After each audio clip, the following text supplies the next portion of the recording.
سلام به کانال مجموعه آموزشی ملل خوش اومدید. بریم که امروز با هم دیگه فصلهای سال، ماهای سال و روزهای هفته رو یاد بگیریم. میدونیم که توی سال 4 تا فصل داریم: بهار، تابستان، پاییز، زمستان. بهار le printemps، تابستان l'été، پاییز l'automne، زمستان l'hiver. ولی وقتی که بخوایم بگیم ما توی اون فصل هستیم میگیم که au printemps، en été، en automne، en hiver. سوالش چیه؟ وقتی میخوایم بپرسیم ما الان توی چه فصلی هستیم میگیم nous sommes en quelle saison.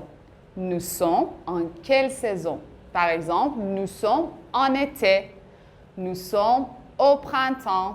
Nous sommes en hiver. ماه سال میلادی به ترتیب ژانویه، فوریه، مارس، avril، می، juin، juillet، août، septembre، اکتبر، نوامبر و دسامبر. برای اینکه بپرسیم توی چه ماهی هستیم میپرسیم nous sommes en quel mois.